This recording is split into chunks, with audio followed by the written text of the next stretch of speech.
Садыр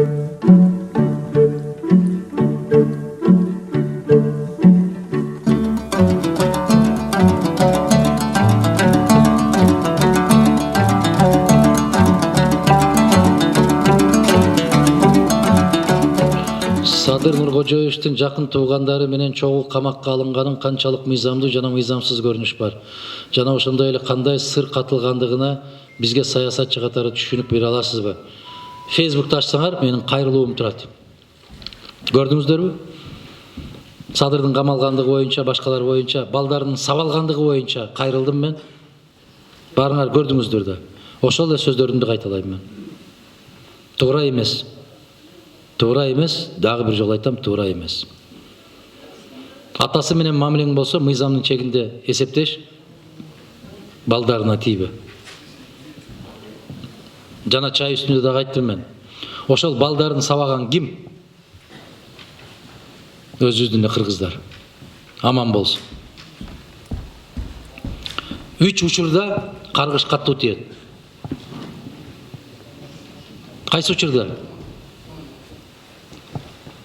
Айыпсыз зомбулук көрүп, жаны кашайып турган инсандын каргышы жаман болот. Мына ошол балдардын энеси, чоң энеси болсо чоң энеси, чоң атасы болсо чоң атасы не деген каргыш айтат, билесиздерби? Ошол каргыш дарегине жетсин деп айткым келет мен. Мындан артык, мындан каттуу сөз айта албайсың. Тентип кеткен кыргыздарды кандай жол менен Кыргыз Республикасына келүүсүнө шарт түзсө болот, президент болуп калсаңыз дейт.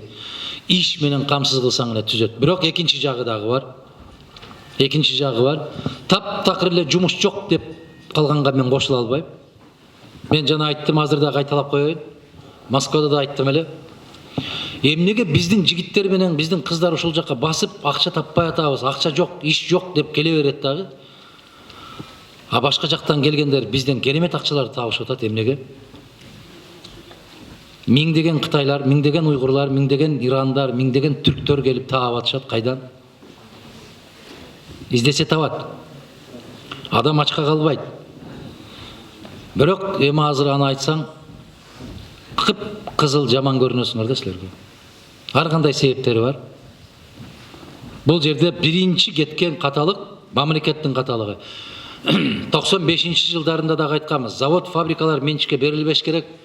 Менчиктештирүү саясатына каршыбыз деп, азыр силер билбейсиңер, бул жерде көптөгөн жаштар билбейсиздер, улуумун билет. Жердин жеке менчикке берилишине, завод, фабрикалардын менчиктелишине түздөн түз каршы чыгып келгенмин. Мына натыйжада 10 миңдеген, 15 миңдеген завод, фабрика бүт баары талкаланды дагы базарга айланды. Оштогу шелк комбинаты эмнеле? ХБК эмнеле, текстильный кандай эле, Бишкектеги Сельмаш завод кандай эле, Ленин заводу кандай эле, Камони суконный комбинат кандай эле, 1 май фабрикасы кандай эле, Октябрдын 40 жылдыгы фабрикасы кандай эле. Ошонун баарын кезинде тыйынга алып алган азаматтар бүгүн көкүрөк кагып атат. Биз мультимиллионербиз, долларовом отношении деп. Бир жерден чыксын ошолорго. Ошол элдин акысын жеген, элдин менчигин менчиктештирип, баарын ээлеп алган, завод, фабрикадан бери алып алгандардын бир жерден чыксын. Ошол ар ким өз тентип ар жакта жүргөн кыргыздардын ошол жерде үлүшү бар. Ошолордун атасынын, ненесинин үлүшү бар ошол жерде. Эгер президент болсоңуз, өнөр жайын кайсыл тармагын эл үчүн өнүктүрүү? Бардыгы эл үчүн болот. Айыл чарба боюнча кайсыл тармак? Айыл чарба боюнча мен кыргыздар келгиле мындай деп айталы. Бүтүндөй Кыргызстандагы өндүрүлгөн айыл чарбасынын кырып, терип келсең, Москва шаарынын бир 4 ресторанына жетпейт. Анан көкүрөк кагабыз. Биз кайда алып барып сатабыз деп. 4 эле ресторан менен келишим түзүп кой дагы, убагында жеткирип турчу ошону. Айыл чарбасына ушинтип өндүрүү керек. Айыл чарбасына кайра союздун мезгилиндегидей сатып алуу кооперативтерин ордуна коюшубуз керек биз. Ар бир кыргыз 2 жашык, 3 жашык помидорун алып көчөдө отурбаш керек. 4 кап, 5 кап пиязын көтөрүп алып жүрбөш керек, кайда сатам деп. Аны мамлекет сатып алып, ортомчу болушу керек мамлекет. Мен терең ишенем, ошондо гана айыл чарба өсөт. Мына быйылкы 2016 жылы айыл чарба продукциясын өндүргөн кыргыз дыйкандарынын 200 000 тонна айыл чарба продукциясы Россияга кирген жок. Эмнеге? Себеп жанакында ар кандай ойлонулбаган сөздөрдү айткан кесепети менен. Кытай товарларынын эң башкы жана чоң рынок болгон Россияны ээлеп алганы бир чындык. Кыргызстандын товарлары учурда Кытайдын товарлары менен жарышаарлык деңгээлде баа жагынан болсун, качество жагынан болсун, ушул учурдагы өкмөт өндүрүш тармагын эч кандай жардам кылбай жатат дейт. Чоң рынокто атааңдашуу конкуренция үчүн мамлекетибиздин өндүрүшчүлөрүнө мамлекет өз колу менен жардам береби? Тоскоолдук кылбасынчы, жардамынын кереги жок айланайын. Тоскоолдук кылбаса эле болду эле да. Ушу улам барып баса калып текшерип, бир жерден түтүн чыкса эле барып жыттай калып барып жата калып эмне кылып атасың деп. Тоскоолдук кылбай койсо биздин элибиз көрсөттү. Соңку 20 жылда көрсөттү. Кыргыздан соодагер чыкпайт дейт эле, кыргыздын соодагерлери мыкты болуп соодагер болуп кетти. Кыргыздан ишкер чыкпайт деди эле, ишкерликти көрсөтүп атат. Эмне тоскоолдук болуп атат? Мамлекет тоскоолдук кылып атат бизге. Бизге өкмөт тоскоолдук кылат. Бизге чиновниктер тоскоолдук кылат. Бизге текшерип келүүчүлөр тоскоолдук кылат. Мына мен азыр бир-эки жигиттерден уктум, ошол жерден тыйын тыпыр таап алып, барып ошол жерден батир сатып алалы десе, сенин укугуң жок дейт имиш. Сенин укугуңду ал берген эмес, сенин укугуңду Алла Таала берген. Кыргыз кылып жараткан, кыргыз мамлекетиң бар, кыргыз жериң бар, ошол жерден эмнени сатып алсаң, сенин укугуң бар. Мына ушул чындыкты азыр биринчи кезекте мамлекетте кайрадан калына келип орнотуш керек. Тескерисинче айтуу керек. Айланайын сыртта жүргөндөр, жайлоодо кайда жүрсөңөр ошол жакта жүргүлө, бирок кыштооңарды унутпагыла. Келип ушул жерден 2-3 батыр алып койгула. Бала чакаңарды ушул жерге жашаткыла, окуткула деген саясатты жүргүзүш керек. Бүгүн кыргызга жапайычылык менен, жырткычтык менен аябай каттуу зыянкечтик жеткирип аткандар ушундагылар. Сен кыргызсың, бирок Кыргызстандан батир сатып ала албайсың деген бул азамат кыргыздын тамырына балта чапкан бир иттин жасай турган иши бул. Эмне үчүн силердин Бишкектен же Оштон же Чолпон Атадан же Жалалабадтан барып батир алганга укугуңар жок болуш керек. Эмне үчүн? Россиянын атуулу болгон үчүнбү? Бул туура эмес. Бая мыйзамдарды жазылып атканда этникалык кыргыздар деген түшүнүктү киргизгенбиз биз кезинде. Кыргызстанда туулуп өскөн эмес, Памирде туулуп өскөн.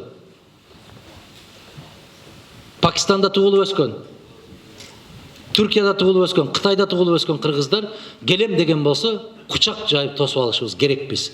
Себеп кыргыздын башка жери жок Кыргызстандан башка. Эгер президент болуп шайлансаңыз, Кыргызстандагы Гүлен структурасы организация боюнча бир мера. Мен жана аксакалдар менен сүйлөшүп отуруп айттым эле, же кыргызча жазбайбыз, же орусча жазбайбыз, аралаштырып беребиз, мен түшүнбөй калам кээде деп. Чаралар көрүлөбү дейт.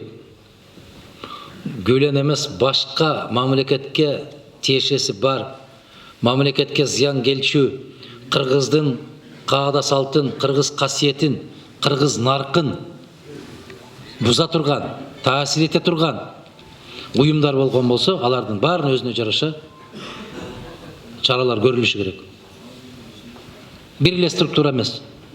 Бизде азыр Кыргызстан толгон токой өтө жат көрүнүштө, жат нерселерди бизге жабыштырып аткан мекеме ишканалар көп. Себеп жалжайып бардык жагыбыз ачык. Биз өзүбүз менен өзүбүз күрөшөбүз, бөтөндөр менен күрөшпөйбүз. Бая лөөлүдөн жоо чыкса өзүн чабат деген учур азыр ушул.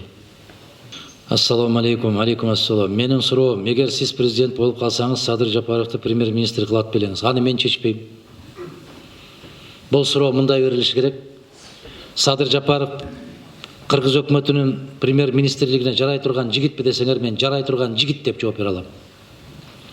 Болот эле деп коет. Эртең бүрсү күнү дагы бир жерге барганда саясатчы ушундай болуш керек. 5 жылдан кийин дагы айткан сөзүнө эч жерден бир кыйшайбай, уялбай турган болуш керек.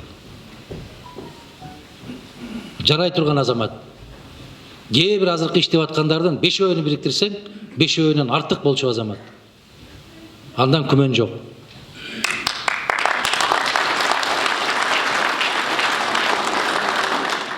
Кош келдиңиз дейт Екатеринбург шаарына. Эгерде сиз Кудай буйруп президент болуп калсаңыз, азыркы бийликтегилердин баарын тазалап жоопко тартасызбы? МВД, ГКМБ, таможня, прокурор өздөрү билишет кимдер тазаланышына.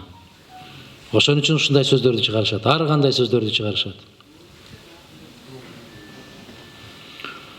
Камчы Акмат менен кошулууңар, ушул экөөнө ишенесизби? Кийин сизди Садыр Жапаровдай кылып таштап койбойбу? Алла баарына инсап берсин. Мен чынын айтайын, азыр кээде өзүңдүн көзүңө деле өзүң ишенбейсиң. Екатеринбургдагы ген консульствода да баштакы шайлоону таза өткөргөн жок. Ачык эле СДПКны шайлагыла 500 000 рубльден аласыңар деп жатышты. Азыр деле ошондой кылса, азыр деле кете бересиздер. Алган силер дагы суроону мага бересиңер деп.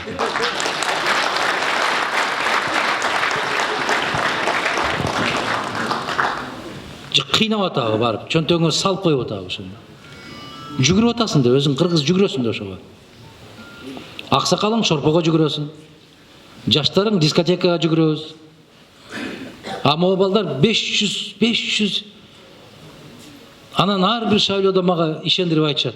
Эл түшүнүп калды, эл деген түшүнүп калды. Түшүнбөйт айланайын. Шайлоого бир күн калганда кетти дагы. Шайлоонун эртеси кара эл деген эл экен да деп коюп отура берет.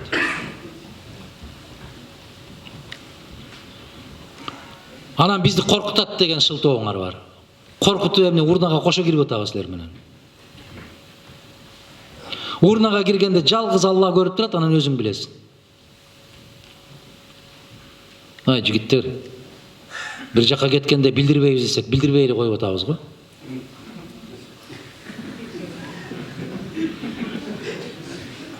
Анан ушу кичине сызык сызганда эле билдирип коюп атасыңар го.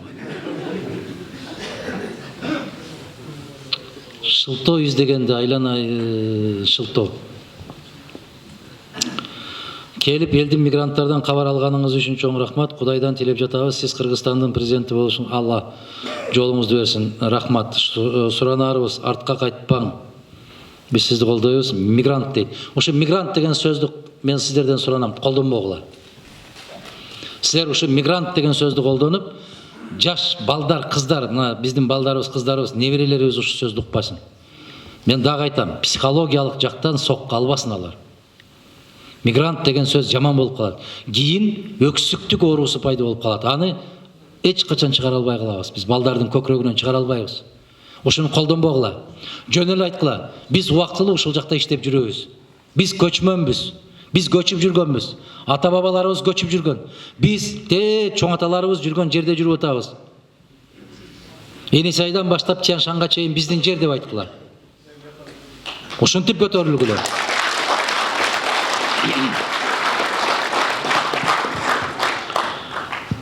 Антип айтпайлы, мигрант андай мындай деп. Туура, тилегиңизге рахмат. Кудай кааласа, мен буга чейин деле келип жүргөнмүн. Бул канчанчы жолу келишим. Бир жолу келгенде азыр мени эмне кубандырды? Мына бир 10дон ашык жаштар бар экен, мекенчил, мындай бир мен кыргызчага которуп сүйлөйм да, ошо патриот деп коюшат экен өздөрүн-өздөрү. Бул деген мекен сүйүү. Сезими күчтүү азаматтар экен. Мен кече тамашалашып күлдүм. Бүтүн Кыргызстан турбайсыңар силер деп. Себеп Көлдөн да бар экен, Чүйдөн да бар экен, Оштон да, Баткенден да дегендей, Жалал Абадтан бардык жерден бар экен. Азамат. Баракелде ошол азаматтарга. Мындан 7-8 жыл башта андай түшүнүк жок эле. Биздин бир касиетибиз бар. Канчалык башыбызга кыйынчылык түшсө, ошончолук бириге калабыз. А той тамаша болду, анда стенка на стенку кетебиз. Мына ошондо Эдуард Эргердович Россель менен жолугушуу болгондо ушинтип айткан. Азамат керемет жумушчулар, бирок бир нерсе жакпайт. Майрам сайын тополоңдун үстүндө кыргыздар деп айткан. Эсиңиздерде бар улууму? Мен жолугушуп чыккандан кийин ушинтип айткан. Бүтүндөй бир колхозду десе, совхозду берейин. Аябай керемет иштерман жигитсиздер, кыздар келген деп мактаган ошондо. Анан жанагы кожоюнуна жакын келсе,